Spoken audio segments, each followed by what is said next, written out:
प्रार्थना करूंगा कि अब वो अपना गीता पाठ जो है शुरू करके हमें कृतार्थ करें।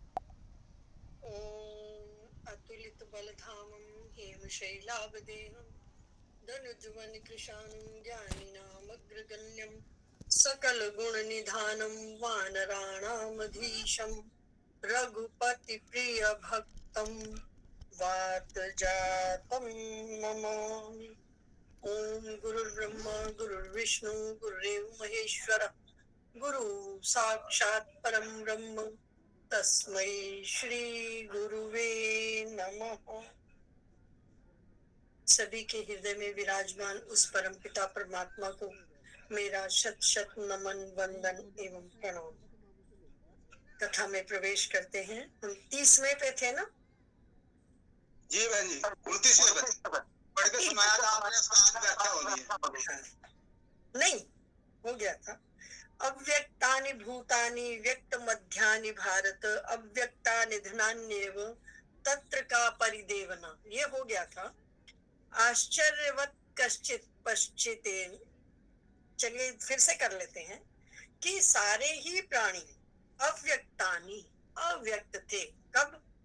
मध्य भारतानि, हे भारत मध्य में, मध्य में ही व्यक्त है, बाकी आगे और पीछे अव्यक्त थे, कभी भी दिखाई नहीं दिए।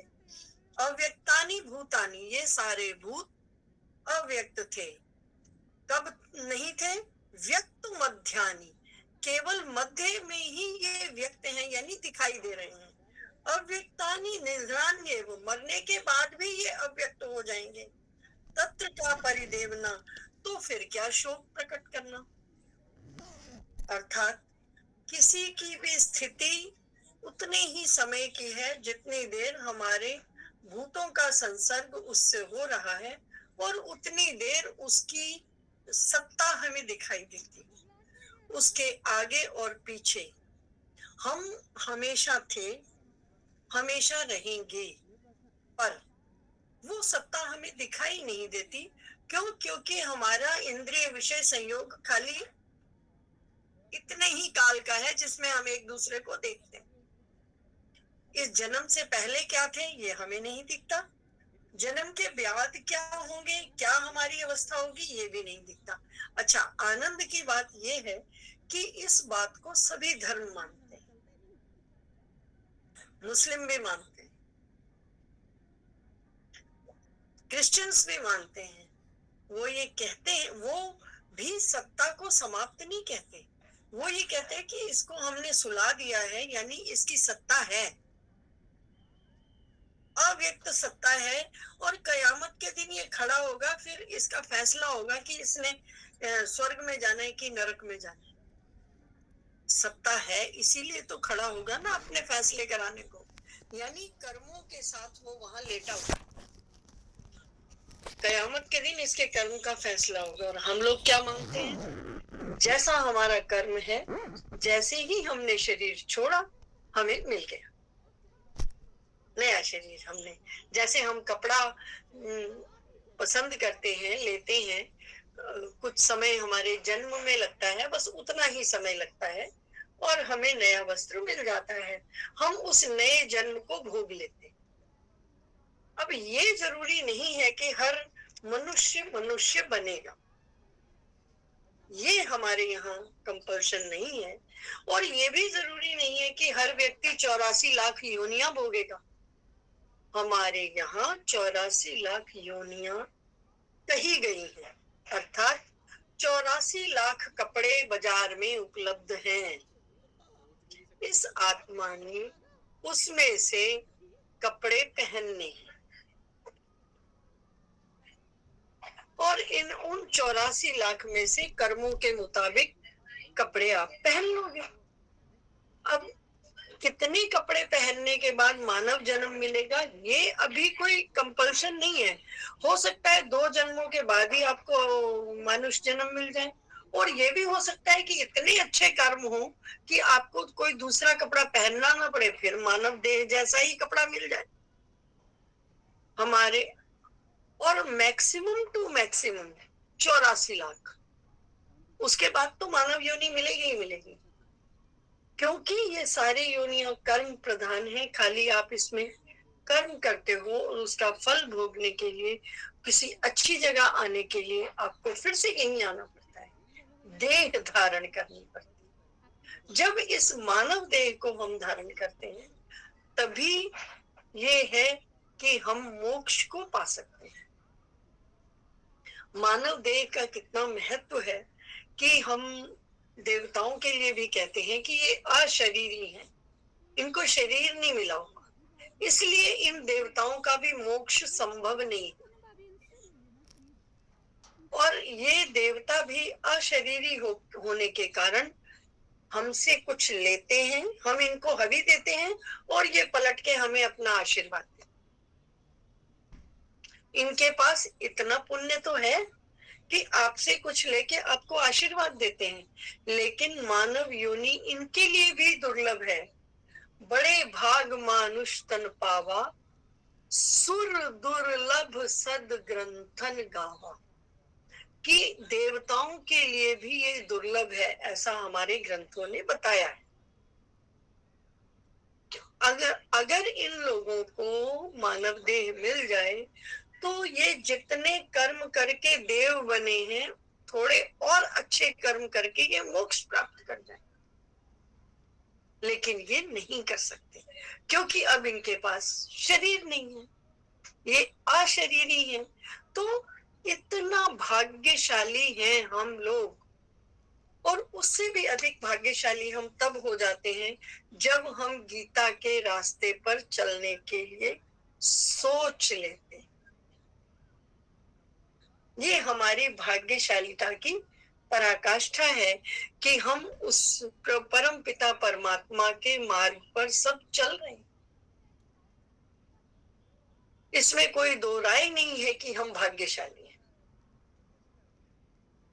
तो वो ये कहते हैं कि तत्र का परिदेवना, तो फिर क्या शोक करना है, फिर क्या परेशानी है?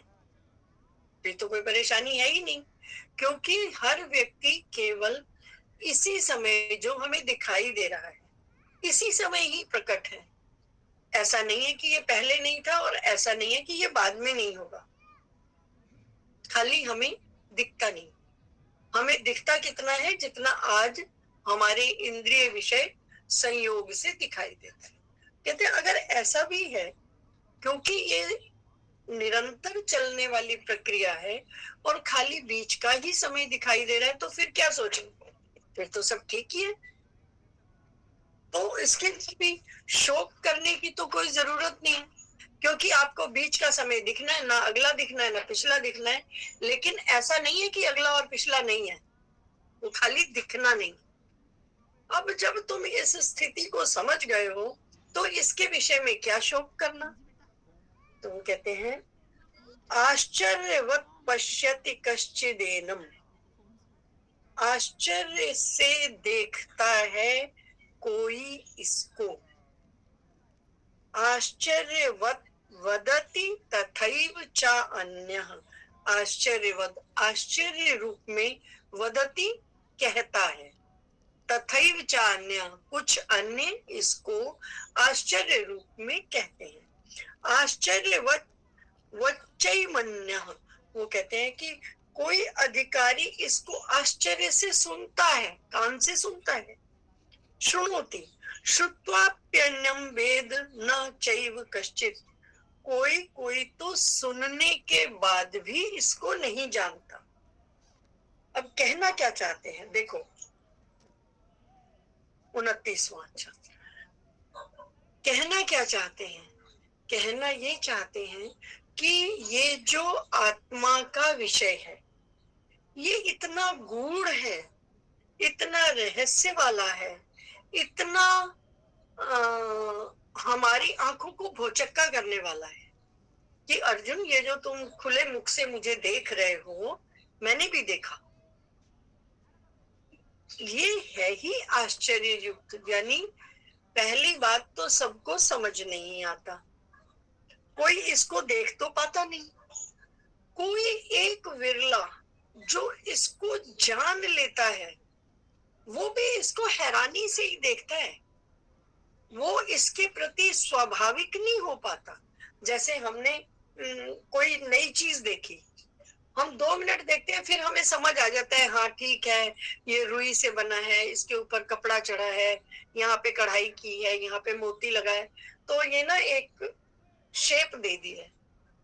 2 मिनट के बाद हम नॉर्मल हो जाते हैं उसके साथ। पर आत्मा के विषय में जो व्यक्ति आत्मा को जान भी लेता है, पहली बात तो कोई जानता नहीं, कोई एक जो जान लेता है वो भी इसको बड़े हैरानी से देखता है कि ये क्या है। जब हम कोई ऐसी चीज, जैसे मैंने कहा, अब तुम इसको गूगल करो, डिक्शनरी खोलो, जितने आपके ज्ञान के भंडार हैं सब खोल दो, इसका मतलब कोई नहीं बता सकता। और हम इसकी चर्चा करें तो कैसे करेंगे? मैंने आपको ऐसा इस अध्याय के उसमें, इस श्लोक के उसमें समझाया, इतना ही ना। लेकिन इस आवाज की चर्चा तो नहीं कर सकते। इसी तरह हम आत्मा के विषय में जितना भी समझते, जानते, बूझते हैं, जितना हमें ज्ञान हाई लेवल का भी मिल जाता है, तो भी हम इसे आश्चर्य से ही देखते हैं, क्योंकि हम इसका चिंतन तो कर ही नहीं सकते, क्योंकि हम सीमित हैं और ये असीमित है। ठीक उसी तरह जैसे हम चाहें भी तो धरती की गोलाई को महसूस नहीं कर सकते। हम हैरान हो सकते हैं कि अच्छा हम गोल चीज पे चल रहे हैं, हमें पता ही नहीं चल रहा। या फुटबॉल के ऊपर अगर चींटी चल रही हो, वो कभी जिंदगी में ये जान नहीं पाएगी कि मैं गोल चीज के ऊपर चल रही हूँ, क्योंकि उसका परिमाण कितना है, इतना, वो जितना जाती है उसको सीधा ही देखता है। उसी तरह हमें भी सीधा देखता है।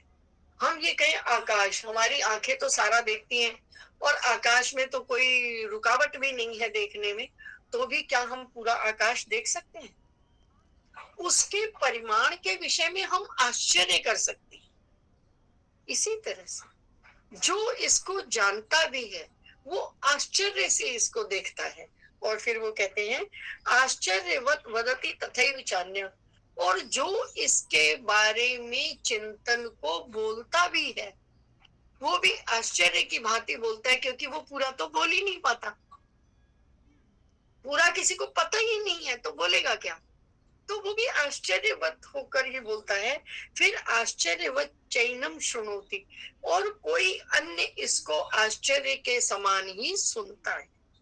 और श्रुत्वादप्येनम वेद न चैव कश्चित्, कोई कोई तो इसको सुनने के बाद भी, मतलब तुमने खुद का भी चिंतन कर लिया, समझ भी लिया, देख भी लिया, पढ़ भी लिया, सामने वाले ने तुम्हें सुना भी दिया, उसके बाद भी तुम इसकी तरफ हैरानी की तरफ, हैरानी वाली मुद्रा में ही देख रहे हो, इससे कंफर्टेबल नहीं हो पा रहे। तो ये यहाँ पर कहने का इनका भाव है। और इनका ये, और इसी बात को कठोपनिषद में भी आया है कि बहुत प्रकार से सभी ग्रंथों ने, शास्त्रों ने इसकी चर्चा करने का प्रयास किया, लेकिन एक असीमित, सीमित वस्तुओं से कैसे दिख सकता है, अर्थात नहीं दिख सकता, नहीं जान सकते। इस तरह जो आत्म तत्व का दर्शन है, इसकी जो वर्णन है, इसकी जो श्रवण की अलौकिकता है, इसका जो दृश्य है, ये दुर्लभ है।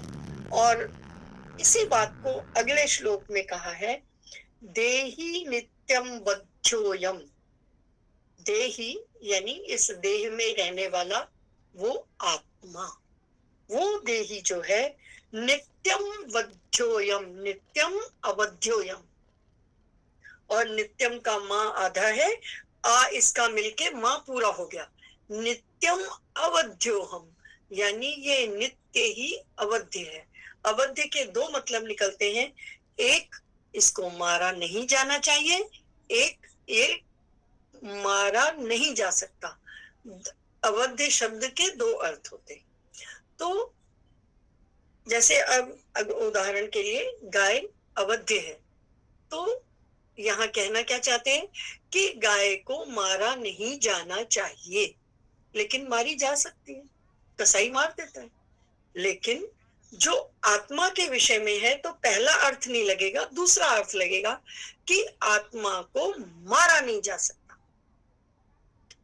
नित्यम, ये नित्य है और अवध्य है। ठीक है। देहे सर्वस्य भारत, हर किसी के देह में रहने वाला ये देही नित्य है, अर्थात इसकी चेतन सत्ता है, हमेशा रहने वाला है, और ये अवध्य है, मारा ही नहीं जा सकता।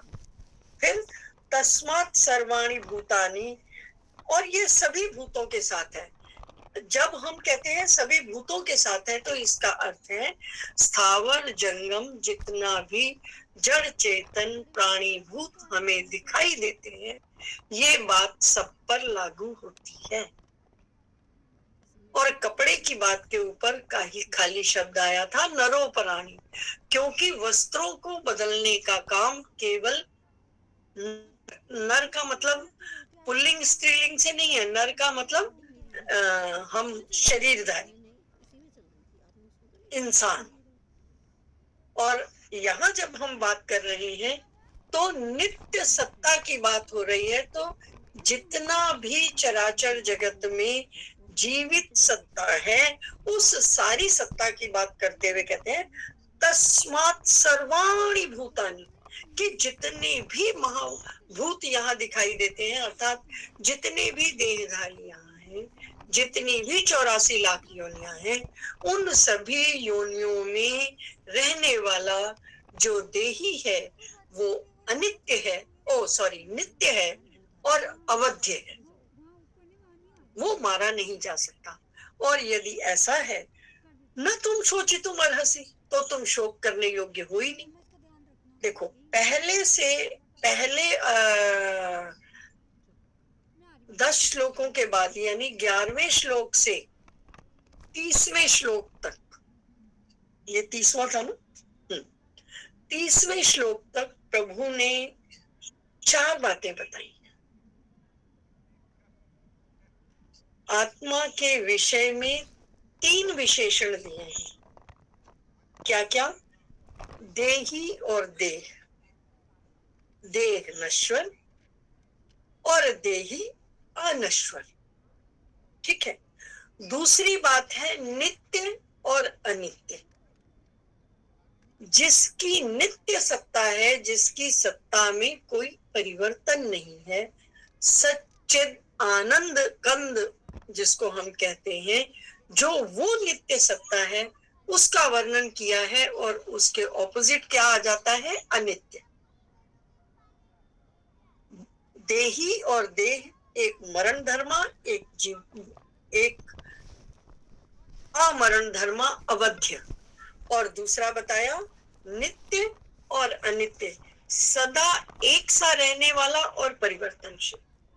फिर उन्होंने तीसरी बात कही सत्य और असत। सत्य कहते हैं जिसमें जिसके रूप रंग आकार स्वाद में कोई अंतर ना आए, जिसकी सत्ता अक्षुण्ण रहे, यानी जिसमें कभी कोई बदलाव ना आ सके। और फिर वो कहते हैं अविनाशी और विनाशी। देही और देह में एक विनाशी था, एक अविनाशी था, लेकिन फिर उन्होंने इसका जो बाद के 2-3 श्लोकों में क्या बताया कि एक विनाशी है, एक अविनाशी है। अब विनाशी और अविनाशी, नित्य और अनित्य, देही और देह, ये जो सत और असत, ये जो 4 भेद आत्मा के बताए, इसमें उन्होंने देखो हर चीज को गिन दिया। इसके बाद कोई भी विशेषण आत्मा का ऐसा नहीं है जो छूट गया हो, जिसका परिगणन बाकी हो। तो प्रभु ने, भगवान श्री कृष्ण ने, परमात्मा ने हमें ये बताया, हर तरह से बताया कि देही क्या है और देह क्या, कि देह मरण धर्मा है और देही अनित्य है, नित्य है, सनित्य प्रति रहने वाला है, इसमें कोई बदलाव नहीं है, इसकी सत्ता अक्षुण्ण है।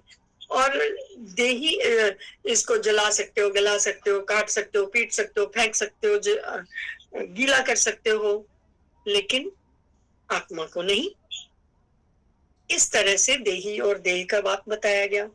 फिर उन्होंने इस तरह से इन्होंने एक एक करके दो दो तीन तीन श्लोक देकर इस चीज को प्रतिपादित किया कि किस तरह से आत्मा अवध्य है, नित्य है, शुद्ध है, बुद्ध है, चेतन है और इसी के प्रकाश से सब कुछ प्रकाशित है।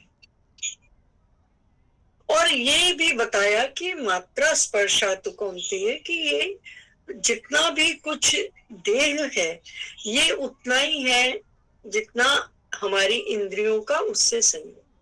अब इतना बताने के बाद प्रभु ये क्यों बता रहे? यहाँ पर बहुत बड़ी बात है गीता में जो हमें यहाँ इसी 30वें श्लोक पे आके समझ जानी चाहिए कि सांख्य योग का प्रभु बता रहे हैं, लेकिन उन्होंने शब्द कैसे इस्तेमाल किए हैं? देही देह, नित्य अनित्य, अविनाशी विनाशी, सत और असत, ऐसे शब्द हैं जो ज्ञान को डिनोट करते हैं कि आपको ज्ञान हो जाए। बड़े साधारण शब्दों में सांख्य योग को समझाने की प्रक्रिया है कि उन्होंने ये नहीं बोला कि वो ऐसा एक तत्व, उस तत्व में ये ऐसे करके, मतलब बहुत कठिन शब्दों का या कहो कि दार्शनिक शब्दों का प्रयोग नहीं किया है। उन्होंने ऐसे शब्दों का प्रयोग किया है जो जन साधारण की समझ में आ जाए। सांख्य का ये विवेचन गीता के अलावा कहीं और नहीं मिलता, बाकी सब जगह दार्शनिक शब्दों में समझाया है। इसीलिए कुछ लोग इस अध्याय को समझने को पूरी गीता का सारांश कहते हैं कि दूसरा अध्याय जिसको समझ में आ गया पूरी गीता वो समझ जाएगा, क्योंकि बाकी सारी गीता में इस दूसरे अध्याय का विस्तार है। जो यहाँ आप छोटी छोटी एक एक श्लोक में आप 6-6 चीजें देख रहे हो, फिर आधे आधे अध्याय में एक एक श्लोक का विस्तार है। इसी चीज को समझाया है ताकि जन साधारण की समझ में बहुत अच्छे से आ जाए। जैसे हम पहली क्लास में काका गगंगा से लेके हा तक क्षत्रज्ञ तक पढ़ लेते हैं और फिर उसका विस्तार जब हम जानने लगते हैं तो हमें 2 शब्दों के, फिर 3 के, फिर 4 के, फिर 5 के, फिर पूरा वाक्य, फिर वाक्य के साथ पैराग्राफ, पैराग्राफ से किताब, पैराग्राफ से चैप्टर, चैप्टर से किताब, और हम पूरा समझ जाते हैं। फिर हम इतने परिपक्व हो जाते हैं कि कोई भी अगर हमारे सामने कोई चीज आती है तो हम कहते हैं हाँ ये हमने ना, ये मैं पढ़ सकता हूँ, मैंने वहां पे मेरे को 3 शब्दों वाले पढ़ने आते हैं, पढ़ लेना, और हम उसको पढ़ लेते हैं, सार्थकता के साथ पढ़ जाते हैं। तो वो ये कहते हैं कि इसको जानने के लिए जब इतना तुम जान गए तो न तुम शोचितुम अर्हसि, तुम शोक करने के लायक नहीं हो, क्योंकि तुमने आत्मा की सभी अवस्थाएं देखी और इन अवस्थाओं को जानने के बाद इनके प्रति शोक करना तो तुम्हारा बिल्कुल नहीं बनता। तो वो आगे चलते हैं, वो ये कहते हैं कि जितनी भी सांख्य योग की युक्तियां हैं, नित्य, शुद्ध, बुद्ध, सम, निर्विकार, कर्ता, अकर्ता, एकत्व, नियमतत्व, अमान, अना, इन सब शब्दों का प्रयोग नहीं किया है। बड़े साधारण शब्दों में उन्होंने बताया कि देखो आत्मा को आप मार नहीं सकते, अक्लेद्यो हम, अशोष्यो हम, अदाह्यो यम, कितने आराम से बताया कि देखो जो जो तुम शरीर के साथ कर सकते हो वो आत्मा के साथ नहीं कर सकते, इसलिए शरीर के गुणों को आत्मा के गुणों से अलग कर दो। शरीर अलग है, आत्मा अलग है, आत्मा में जो कुछ यहाँ नहीं है वहां है, और आप कितने आराम से दोनों के अंतर को समझ गए। ऐसा अंतर कहीं और नहीं दिखता है, खाली गीता के इस अध्याय में दिखता है। तो वो कहते हैं कि यदि आत्मा, फिर भी उसने ये कहा कि अब प्रभु उसको आत्मा से थोड़ा धर्म की ओर ले जा रहे हैं, कर्म की ओर ले जा रहे हैं। जब तक व्यक्ति ये नहीं जानेगा कि आत्मा और देही, देही और देह ये दोनों अलग हैं, जब तक देही मतलब आत्मा, जब तक आत्मा के विषय का विवेचन सुस्पष्ट नहीं हो जाता और देह को आप पूर्णतया नहीं जान लेते, तब तक आप अपनी कर्म और ज्ञान को कैसे जानोगे। मैं इसको थोड़ा सा दार्शनिक उसमें ले जाती हूँ कि अभी तक आपने पुरुष और प्रकृति को देखा है, इसके आगे बुद्धि, अहंकार और मन आते हैं, और जब बुद्धि, अहंकार और मन आते हैं तो उससे पहले, मन से पहले क्या आता है, सात्विक, राजसिक और तामसिक। और जब सात्विक, राजसिक, तामसिक आता है तो उसी के साथ आता है 5 कर्मेंद्रियां, 5 ज्ञानेंद्रियां, 5 तन मात्राएं और 5 महाभूत। हो गए बच्चे। तो अब हम उसकी तरफ बढ़ रहे हैं। अभी तक हमने बात की किसकी, पुरुष की और प्रकृति की। इनको हम अब समझ गए। अब हम अगले तत्वों को देखो, कितने प्यार से, कितने अच्छे तरीके से सुबोध शब्दों में प्रभु ने समझाया है कि अगर हमारी इस छोटी सी बुद्धि में कुछ आ जाए। उन्होंने पूरा प्रयास किया है।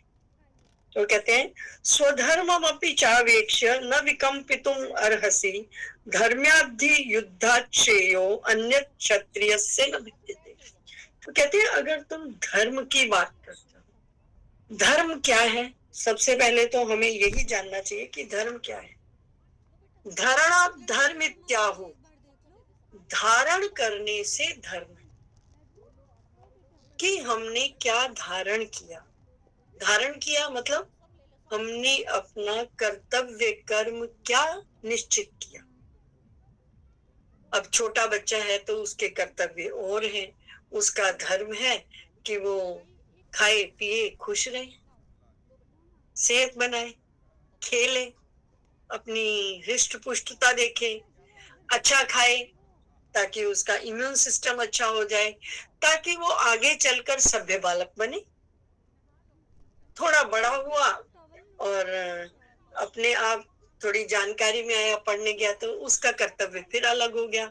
फिर उसको क्या धारण किया जाता है कि यज्ञों को भी धारण करो, चलो स्कूल में जाओ, पढ़ाई लिखाई करो, होमवर्क टाइम से करो।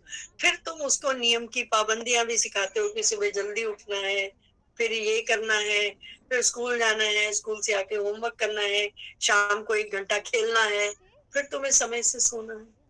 जब थोड़े और बड़े हुए तुम कहते हो जी अब शादी कर दी है तो अब क्या करना है, अब तुम्हें अपनी पत्नी का धर्म निभाना है, अपनी पत्नी को खुश रखना है, उसके साथ धर्माचरण करना है, उसके साथ अपने आगे आने वाले जीवन की, अर्थात ब्रह्मचर्य, गृहस्थ और ब्रह्मचर्य, वानप्रस्थ और सन्यास, इन तीनों आश्रमों का पालन करने लायक आपको गृहस्थी निभानी है। फिर जब आपने अपना उत्तराधिकारी बना दिया तो आप उसको कहते हो जी अब आपको वानप्रस्थी होना है, अब धीरे धीरे छोड़ो तो ये धारण करेंगे।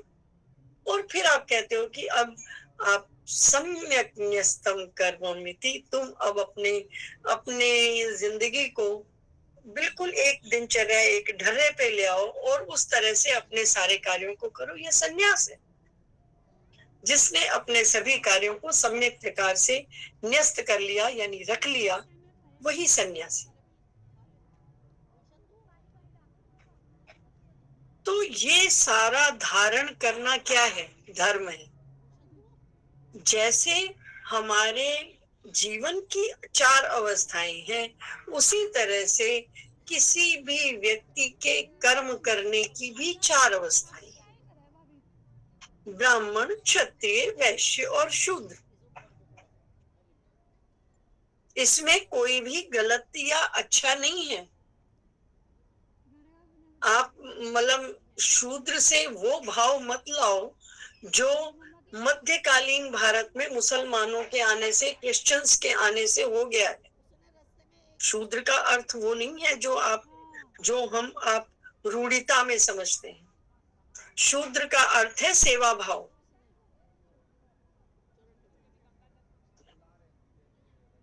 हर आदमी गोली नहीं चला सकता, हर आदमी पठन पाठन नहीं कर सकता। आज भी तो वही है, आज नहीं है ऐसा। आज भी तो सेवा के कर्मचारी आप लगाते हो। आपके घर में कोई बीमार होता है, आप नर्स लेके आते हो, वो क्या है? सेवा भाव ही तो है। हम सब भी तो अब मैं अगर इसको बिल्कुल एक व्यक्ति के व्यक्तिगत उस पे ले आऊं, तो आप ये देखो कि जिस समय आप ये कहते हो, जिस समय हम लोग अपने घर की लैट्रिन साफ करते हैं, तो हम किसी को छूते हैं क्या? हम अछूत होते हैं ना उस समय, क्योंकि हम शूद्र कर्म करके चुके हैं, तो हम अछूत हो गए। लेकिन अभी थोड़ी देर के बाद हम नहा के निकल आएंगे तो हम रसोई में भी चले जाएंगे। करते तो हम सारे ही काम है। हमारे बच्चे को कोई कुछ कह रहा होता, हम क्षत्रिय की तरह लड़ने चले जाते हैं ना। हर व्यक्ति में चारों गुण है, लेकिन प्राधान्यता वो जिस कार्य को करता है, जिस बात की शिक्षा लेता है। अब जिसका तीर चलाना बहुत अच्छा है, भाला चलाना बहुत अच्छा है, वो सब क्षत्रिय है। जन्मना जायते शूद्रः संस्काराद् द्विजोच्यते, ये मनुस्मृति कहती है। मनुस्मृति हमारा नीति ग्रंथ है, धर्म ग्रंथ है। वो ये कहता है हर व्यक्ति जन्म से शूद्र होता है। जन्मना जायते शूद्रः संस्काराद् द्विजोच्यते। फिर जैसे जैसे वो गुरुकुल में आया, पढ़ाई करी, जिस लायक वो था। हर आदमी डॉक्टर नहीं बनता, हर आदमी डॉक्टर नहीं बनता, और हर आदमी टैंक नहीं चला सकता। तो फिर कुछ करके तो वो खाना खाता है ना। कोई व्यापार कर लेता है, कोई सेवा का कार्य कर लेता है। तो जो जिस तरह से हुआ, उनको वैसा नाम दे दिया गया। उस नाम से कभी किसी को समस्या नहीं हुई। ये कभी जाति के साथ जुड़ा हुआ नहीं था। ये बाद में ये जो हमारे यहाँ आक्रांता आए, इन्होंने अपने राज्य करने के हिसाब से इसको रूढ़ी कर दिया। वरना शबरी को भी हमने माँ कहा है। हमने शबरी को किसी जाति सूचक शब्दों से कभी भी नहीं कहा है। निषाद राज के ने भगवान राम के पैर धोए थे, शर्त लगा के कि मैं तुम्हें तब ना पार कराऊंगा, पहले तुम पैर धुलवाओ भैया। तुम्हारे तो पैर, मेरी नाव को अगर औरत बना दिया तो मैं तो दो एक को ही मुश्किल से खिलाता हूँ, दो को कहां से खिलाऊंगा। तो ये हमारे संस्कारों में है। तो इस चीज को कहते हैं स्वधर्म अपि चावेक्ष्य, कि अपने धर्म को चावेक्ष्य, और स्वधर्म और अपने धर्म को भी देखो। न विकंपितुम अर्हसि, तो भी तुम भय करने के लायक नहीं हो, क्योंकि धर्म्याधि युद्धाश्रेयो, जो क्षत्रिय है उसके लिए धर्म से बढ़कर कुछ और नहीं है। और धर्म क्या है? युद्ध। इससे ज्यादा कल्याणकारी कोई कार्य नहीं है। आप सारी, कोई वीर पुरुष कब वीर होता है? जब उसको उसकी जिंदगी में एक समय ऐसा आए कि वो अपनी वीरता का उपयोग कर सके, वीरता दिखा सके। ऐसा समय आना चाहिए। और आप इनडायरेक्टली भगवान यहाँ ये कहना चाहते हैं कि ये युद्ध तुमने ऑप्ट नहीं किया था, ये युद्ध तुम पर थोपा गया है। तुमने नहीं ठहराई कि युद्ध करो। ये दुर्योधन, तुमने तो 13 साल के अपने वनवास के 12 साल वनवास के 1 साल अज्ञातवास का काट लिया। काटने के बाद तुम अपने 5 गांव ही मांगने गए थे। वो कहता है युद्ध के बिना मैं एक सुई के बराबर नहीं दूंगा। एक तो अमानत में खयानत हो गई, और ऊपर से तुम कहते हो कि मैं युद्ध के बिना नहीं दूं। तो युद्ध तुमने नहीं ठहराया, युद्ध तुम पर थोपा गया। और अगर युद्ध थोपा गया है तो तुम्हारे लिए इससे अच्छा मौका नहीं हो सकता कि तुम अपने वीर पुरुष होने को साबित कर दो। देखो, कोई डॉक्टर हो और सारी जिंदगी उसके पास कोई ऐसा मरीज ना आए जिसके ऊपर वो अपनी प्रैक्टिस का पूरा लगा सके, बता सके कि मैं कितना बड़ा मेरे को ज्ञान है, तो उस डॉक्टर को सब साधारण ही कहेंगे। लेकिन मेरे को एक बहुत अपनी दोस्त याद आ गई। उसका एक्सीडेंट हुआ और 3 महीने तक वो बेहोश रही, और उसका सारा चेहरा, यहाँ पूरा चेहरा, हमारे इधर ही रेलवे में काम करती थी, उसका पूरा चेहरा डैमेज हो गया। और डॉक्टर्स ने 13 ऑपरेशन करके उसके चेहरे को सही किया। तो 13 ऑपरेशन करने में 7 महीने लगे। और मुझे अभी भी वो बंदा याद है कि वो डॉक्टर कहता है कि हम नहीं चाहते ऐसा पेशेंट आए, लेकिन जब कोई ऐसा पेशेंट आता है ना, तो हमें लगता है कि ये हमारी कलाकारी दिखाने का समय आया है कि हम खुद को प्रूव कर सकते हैं that yes we are good doctors. तो इसी तरह वीर पुरुष को वीरता साबित करने का मौका कहाँ आता है? युद्ध में। और ये युद्ध तुम पर आया है, तुमने लाया नहीं है। यहाँ प्रभु ये भी कहना चाहते हैं इस श्लोक में। इसी चर्चा को हम कल आगे बढ़ाएंगे। श्री कृष्ण गोविंद हरे मुरारे, हे नाथ नारायण वासुदेव।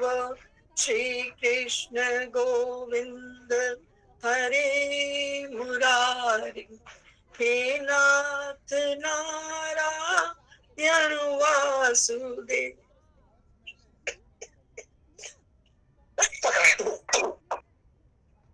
बहुत सुंदर, बहुत सुंदर आदरणीय भाई जी, बहुत सुंदर कथा आपने कही। बिल्कुल भाव विभोर हो गए और अंदर एब्जॉर्ब हो गए कथा के। बहुत सुंदर, बहुत बहुत धन्यवाद आपका। अब हम आपकी आवाज में आपकी आवाज नहीं आ रही बहन सरोज जी। नहीं, मैंने बंद किया। रोज भाभी आउट हो जाओ, दोबारा ऑन करो, आपकी फिर आवाज आएगी। आवाज नहीं आ रही। हाँ जी, आवाज नहीं आ रही सरोज जी आपकी, दोबारा बंद करके खोलो।